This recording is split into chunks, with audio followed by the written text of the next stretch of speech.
So this next game is a game that was played in 1896. Very, very important game. It was played between Harry Nelson Pillsbury, the American champion. I think he was the US champion at the time, and Emanuel Lasker. Now there's a lot of context to this game. Prior to this game, Pillsbury had been on a big run. He was rising in the world rankings, and there were serious questions as to whether there would be a world championship match between Pillsbury and Lasker. And Pillsbury was doing really well, and at the time in this game in the tournament, I believe they were tied for the lead, or maybe Lasker was ahead barely. Again, don't quote me on that, but what I would say is that in general terms, this game was really important, because what happened in this game is that Pillsbury lost this game. He eventually he lost this game. He lost the game. He didn't finish well in the tournament, and he never really recovered to his form where he was in the top 5 in the world again after this. He of course would go on to get syphilis, neurosyphilis, and he never was a serious threat to play for the world championship after this event. So okay, so d4 is played here. d5 by Lasker. Let me flip the board because Lasker is black. d4, d5, c4, e6, knight c3, knight f6, knight f3, pawn to c5. Again, pretty sort of standard kind of opening. Now, one thing I've also alluded to in the past is people have asked me many times, they asked me, like, why don't you play the King's Indian very frequently? And one of my common responses in terms of the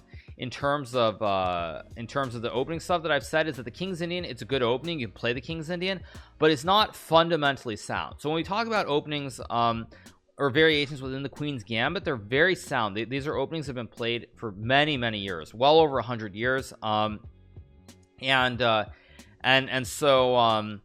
that's what I'm referring to, is that these openings, they've been around for 1,000 plus years, or not, sorry, 1,000 plus years. They've been around for 100 plus years, and they're just fundamentally sound. So anyway, knight f3 is played here, pawn to c5, and now Pillsbury plays bishop g5. Again, as we know, this is the Tarrasch variation of the Queen's Gambit declined. Normally what white plays here is white takes nowadays, and it goes takes, and black can either play knight takes d5, takes bishop b4, which is featured a lot in top level chess. Black can also play pawn takes pawn, g3, and now knight c6, bishop g2, and this is called a semi-Tarrasch. This has also been played quite a bit as well. So let's go back. All right, so bishop g5 is played here by Pillsbury. Pawn takes pawn, queen takes pawn. Title Tuesday is in approximately 34 minutes, you guys.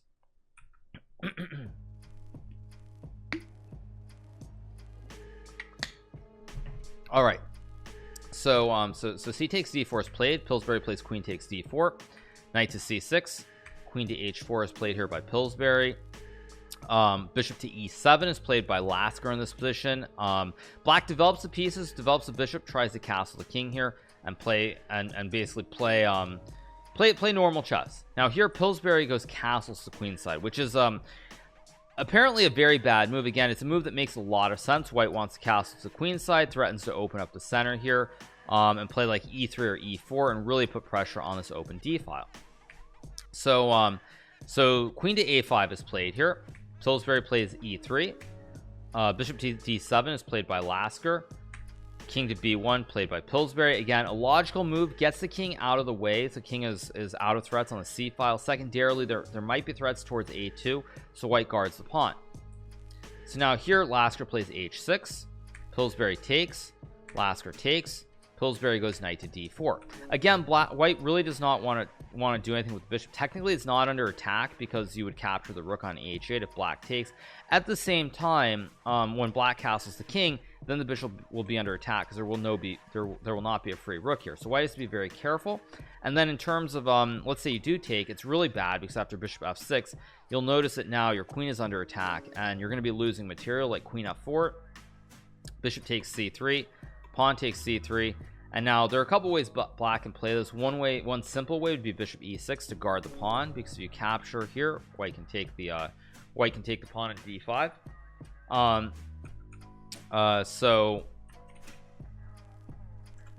All right, I put it in sub mode. Okay, so queen takes. So here black can play bishop to e6. Very simple move here. And the idea now is that black can take the pawn because the bishop guards d5. Secondarily, black can also play d4 and open up the diagonal towards the pawn in a2. So you don't really want to do anything with the dark square bishop, but if you do, then you want to be able to capture the pawn on d5 if possible. Instead, Pillsbury goes knight to d4, also a logical move, because not only do you have to be worried about castling, you have to be worried about ideas like bishop f5 with knight to b4, knight c2, and a lot of pressure towards a2, c2, and the white king on b1 here. So knight to d4 is played here. Castles is played by Lasker. Pillsbury goes bishop takes f6. Lasker takes with the bishop. Again, you can't really go for the big attack with bishop h6 here, because black does not have to recapture the bishop. Black can play knight to e4, and the idea is the knight guards the bishop, so you're currently attacking the queen. At the same time, your knight is also attacking the knight on c3 as well, and then the last problem you have is that your bishop on h6 is also under attack, so your position is completely overloaded here. And if you try to play knight takes c6 hoping for bishop takes knight, again, if bishop takes queen, your queen hangs on a5, so you're kind of hoping that black will take and take, or black will take and then you can recapture the bishop. But the problem is on knight takes knight, black again has an in-between move where he plays knight takes knight. This is check on the king. And so now if white moves the king, this is a checkmate in the corner. King is under attack. And if you take the knight on c3, again, I don't take your queen or your bishop. I very quietly go queen to b6, move the queen out of the attack, and now I put your king in check. And you're going to lose your queen no matter what, because if you move your king, I take the queen. If you go queen b4, I take your queen with the bishop here. So this is completely winning for black. Again, would Lasker find this? I think at this point the players were strong enough that Lasker would have seen this idea. So instead, Pillsbury plays bishop takes bishop, bishop takes bishop, queen to h5, and now Lasker trades and goes bishop to e6. And so in this position, it's very easy to look at the position and think that, well, white's probably better. It looks like white can fling the pawns and attack towards the black king side here, whereas the white king on b1 should be very, very safe here with the knight and the pawns in front of the king. So f4 is played by Pillsbury. Lasker goes rook a c8. Pillsbury plays f5, and now Lasker plays the great move rook takes c. I mean, maybe not the absolute best move, but a very thematic move, rook takes c3. And so when people ask about these players and they're like, were these players really strong, or how strong were they? These guys were very serious already, as we'll see as this game shows. Because again, it shows an understanding by Lasker here of the dynamic imbalance here, where after rook takes pawn, if white takes, you can just move the bishop back. And again, you probably wonder, well, white should be better, but white is actually completely lost here because your pawns are very weak. Let's say you go rook c1 to guard the pawns, to protect the chain. Black goes rook to c8, play you go queen to f3 here. And now the reason that this is losing for white is because you have this really nice move, bishop takes d4. And now after white takes the pawn on d4 here, you go, wait, what's wrong with my mouse? 1 second. Just give me 1 second. My mouse is acting up a touch. Okay, so after bishop takes d4, pawn takes d4, you go queen to b4 check. And after white plays queen to b3 here, you go bishop takes f5. And now when white goes king to b2, you go queen d2. And now you hit the rook on c1, you hit the king on b2, and this is completely winning for black here. So it's very bad for white, and it shows kind of the understanding of the dynamics here and the themes that Lasker understood that you take on c3. So now here pawn takes bishop is played by Pillsbury. That looks like the board, not the mouse. You guys see it? You see it? Yeah. Rook to a3 is played here by Lasker. Pawn takes pawn on f7. Here Lasker goes, actually, sorry, so pawn takes bishop, rook to a3 is played here. So now again, an amazing find by Lasker, because what this does is this attacks how do I undo it? Is there something to undo it, you guys? Okay, so rook to a3 is played here. Refresh the site. Reload the site. I mean, it's gonna erase it. Okay, whatever, I'll be able to edit it together anyway later. Okay, let me reload it. Okay, yeah, it's the site, isn't it? Okay, 1 second. Just give me 1 second. Let me just get the PGN. Okay, I'll keep going.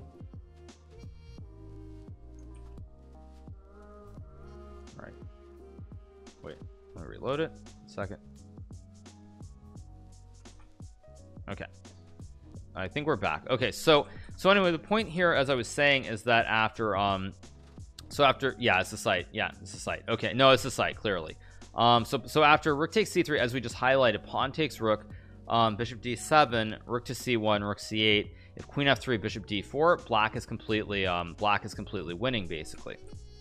And additionally, if you go like king to b2 here, black can still take, because if pawn takes, you go queen d2 check, hitting the rook and the king all at the same time. So at the time, were these themes kind of known? That probably there was some basis in them, but like it wasn't an automatic move. Nowadays, for example, someone who's probably 2300 level or even 2200 level, they might auto snap c3 here. Not guaranteed, but it would definitely be one of the first thoughts that they have in this position when they're playing a game. So it shows you, like, again, the chess was not where it is now, but these sort of our forefathers, I guess is the word. They really created, they did so much for chess. So rook takes c3 is played. Now pawn takes e6 played here by Pillsbury, and now Lasker finds the incredible move rook to a3, an absolute all-star move here, played by Lasker. And this shows why when we talk about these when we talk about these guys, and people wonder how good were they in terms compared to today, these guys were very, very strong, because rook a3 is the top computer move. And this was a game that was played in 1896, you guys. This game was played what's that, that's 125 years ago. 125 years ago, and Lasker played rook a3, and it's the only move after which black is better, by the way. So it's very free. There are many times when we say things like you know, would these guys be as good as modern players? No, but they definitely were very, very strong. Am I sure it wasn't a mouse slip? Very funny. So yeah, so rook to a3 is an incredible move here played by Lasker. Pillsbury trades, and he goes pawn takes rook. Again, the amazing thing about this position is that the pawn on a2 is under attack. Like, there's no way to guard this pawn, because I'm just attacking it with the queen and the rook. You're only guarding with the king. My queen also protects, so you don't have any ideas to play queen d5. So there is absolutely no way to guard the pawn on a2. And because there's no way to guard, you could try to develop it after rook a2. You'll notice that your king is, you're getting checkmated, basically. Your king is wide open, and there are no ways to really no ways to save it. Like, if you play like bishop g6, I go rook c7, and now the king is cut, no development squares, and rook a1 will be checkmate next move. Now you could play bishop to c4, but I can still take, because the rook guards the queen in the trade, and if you take the rook, you lose your queen. So there really is just, there's no way for white to save it, basically. And so because of that, what happens is that here Pillsbury plays pawn takes rook. So now Lasker goes queen to b6, and you'll see that the white king is completely open here. If you go king to a1, I can play bishop takes d4, rook takes d4, queen takes d4, king to b1, and I'm sure there are many ways to win this. Probably the cleanest way to win is to go check, king a1, and then rook to f2. And the point being that here the queen covers against e8, so there's no queen e8 check. And then you have multiple ways to make a checkmate towards the white king that's in the corner here, and it's winning. So really, really important to note.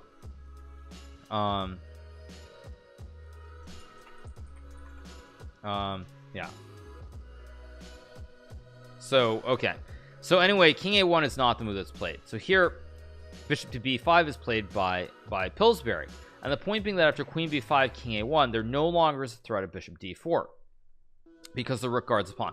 More importantly, white actually has a rook for a bishop here. White is ahead in material. So even though, because black sacked one whole rook here on this edge of the board, white gives back a bishop to stop the attack, and white still technically is ahead, because white has two rooks against a rook and a bishop here. So now rook to c7 is played here. Rook to d2 is played by Pillsbury. Now apparently rook c7 is wrong. Aha, so Lasker made a mistake here with rook c7. Apparently the correct move here would have been queen to c4, logical, attacking the pawn with the queen and the bishop, queen to g4, and now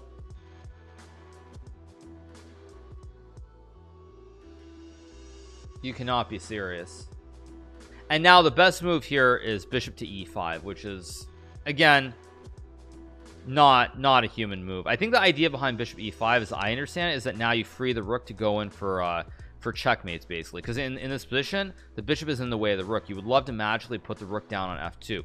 So when you play bishop to e5, it's winning because white has no way to stop rook f2 with these multiple checkmate ideas towards the white king in the corner. Additionally, white cannot take because then you lose your queen.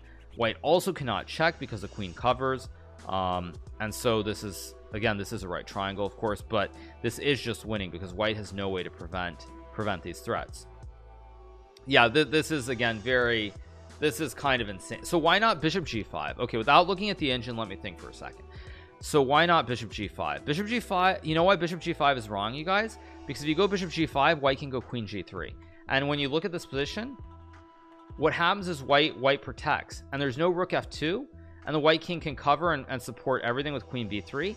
And so when you go bishop e5, you do the clearance, but you also there's also the problem on the diagonal. That's the thing. So what you do is you create this threat, but you take away the threat you had on the square, so white can now retreat the queen. Whereas when you go here, you keep the pressure on the pawn, and then you also have the clearance idea with or not clearance, but you have this rook f2 move creating the checkmate threat. So again, very kind of, I mean, very, very weird. And also, if white tries queen h4, holding the pawn and so it stops rook f2 and it holds the pawn as well, you can go rook f4 in between, and now you hit the queen and you put too much pressure on the pawn on d4, and it's just winning for black. For example, queen to d8, king h7, pawn takes bishop, and now rook to f2, and there's no way for white to stop the checkmate on the multiple mates. The only way to stop the mate on a2 here is to go queen d5 so that black cannot take. But now after queen to c3, white has to go king to b1, and you go queen to b2, checkmate with the rook and the queen. Again, white is ahead by one whole rook, but it's in the corner and it's not in the game. So let's go back. So king a1, rook c7 is played by Lasker. Very logical move. Again, he actually has the same idea in mind, by the way. He wants to go rook c2, and he wants the same idea of the attack on the 7th rank towards the white king. So he wants to make the kebab with rook c2, but it's just the other way is better, because when you put this maximum pressure, there's too much pressure on the pawn, and there's no way for white to stop it altogether. So he goes rook c7, and now rook d2 is played by Pillsbury. Again, not a move that was possible in the other variation, because if we go back, just to give you guys an idea, even like rook d2 is never really, I'm just gonna make a random move, rook d2 is never really a move because there's a queen check hitting the king and the rook, so when you block, you just lose on the diagonal, basically. So rook c7, rook d2 is played. Again, there's no queen c3 because your queen's not on the c4 square, so that's why queen c4 was a better move. Again, very, very difficult to know what the best moves are. So here Lasker plays rook c4, another logical move, puts pressure on the pawn d4 with the bishop and the rook. Rook hd1 played by Pillsbury, support the pawn twice. So now here Lasker goes rook to c3, which is actually a blunder. It's a blunder here, and I remember because I looked at this some time ago, and in this position the correct move I believe is queen c6. It is, yeah, queen c6, and the reason is now you threaten to make a checkmate with rook to c1, and when white goes king to b1, you now actually go bishop to g5 because there's no way to put pressure on this pawn anymore. The bishop and the rook are doing their best, but it's guarded by two rooks. So now what you do is you play bishop to g5, attacking the rook, and you have rook c1 if white moves the rook, like rook to f2, rook to c1. If rook takes, queen takes is checkmate. Bishop and the queen guard each other. The white king has no squares. And after rook c1, if white goes king to b2, you have queen to c3, and it's simply checkmate. Everything is protecting each other, and the king has no squares anywhere in this position, so it's checkmate. So here Lasker plays rook c3, not the best move. Pillsbury plays queen f5, Lasker goes queen c4. Again though, what I will say about the position that you see is Lasker has the right ideas in mind. He wasn't super precise with the order, but he does, generally speaking, have the right idea. And so now here Pillsbury makes the blunder of the game with king b2. What he had to do is play king to b1, and now you probably wonder, well, what's the difference? It's the same thing, queen's on c4. Thank you to Perspringer for the 5 gifteds. The difference is that now if you go bishop g5, I go rook c2, because the queen is on f5 and it covers a square, whereas if we go back to the previous variation right here, in this position the queen is on h5, not f5, so if you go rook c2, I just take. The queen cannot recapture. Really important to note. So now king b2 is played here, and now Lasker plays rook takes a3. Again, second rook sacrifice in the corner. Remember, black sacked the first rook on c3 and then sacked the rook on a3, and now black sacks the second rook on a3 here when he takes the pawn. So Pillsbury goes queen e6, king h7, and now he takes. Again, Pillsbury could have probably fought on with king to b4, and the game kind of does go on still for quite a while. It's not just losing by force, although apparently bishop d4 should be pretty good for black. Again, still it goes on. I suspect Lasker would have won the game. Anyway, Pillsbury takes, and now Lasker goes queen c3, king to a4, pawn to b5, king takes b5, queen to c4, and Pillsbury resigns here. It's simply checkmate in 2 moves. Pawn is holding the queen, king has no squares, so the queen is covering all these squares. The only square you can go to is this square, and now black goes bishop to d8 check. Again, king cannot go to any of these squares, the queen covers them all. So the only move here is to play queen b6, and after well, either one works, but after bishop takes b6, it's checkmate. Queen covers all the squares, pawn supports the bishop, king is in check, and that's checkmate. The king has nowhere to run. So after bishop d8, Pillsbury resigns. So getting back to the main theme, what can we learn from this game? There are a few things we can learn. The first thing that we can learn is that generally when there's opposite side castling, like in this game, where both sides castle on opposite wings, you need to look for attacks very quickly. For example, if you're white here, the idea is you need to attack with g4 or f5, but if you're black, you also need to really attack very quickly. And in many cases, there are situations where you're willing to sacrifice a rook. I'm just gonna make a random move where you're willing to sacrifice a rook for, say, a knight and a pawn specifically, and the white king is very open. Like, to give you another example from a very different opening, I'll just give one example. It's very different, but let's just, you don't really need to look at the moves. The moves are pretty irrelevant, but you end up let me just make some moves. Let's just, actually not h6. Yeah, let's play this. Let me just give you guys an example. This is from, I believe, from like a Garry Kasparov game. So let's get to a position like this. This is another example where like you see black's king is probably castling, white's king is castles to the queen side, and what you do is in many cases you sack and you go knight a4 and queen c7, and you basically, the protection around the white's king is not stable anymore, so you're willing to make sacrifice of a rook for a knight. So let's get back to the game. So again, in this game, what do we learn? You're willing to make sacrifices of exchanges where you give up a rook for like a knight and a pawn if it means that the white king will be very open. Whoever's king is going to be, really open here, for example, it's really important to note that matters. That's the first thing. The second thing, again, is like remembering rook a3. I think there's not really a thematic way to, there's no theme to explain that move, because it's just a tactical move. But to remember that even in cases like this, for example, where you're behind a material, technically this bishop is so strong and there's so many threats with checkmating patterns that you don't really have to always be worried if your opponent has like a rook for a bishop, as long as your bishop is on a diagonal where it's attacking towards the king. So that's, I think, the second point. And I don't know if there are any other themes other than the fact that when you're behind a material like here, you have a rook and a bishop for 2 rooks, you always want to be trying to attack and creating checkmating threats as much as possible. That's sort of the overriding theme of this, which is that when there's opposite side castling, you have to look for sacrifice and you have to look for ways to try and attack your opponent's king and checkmate.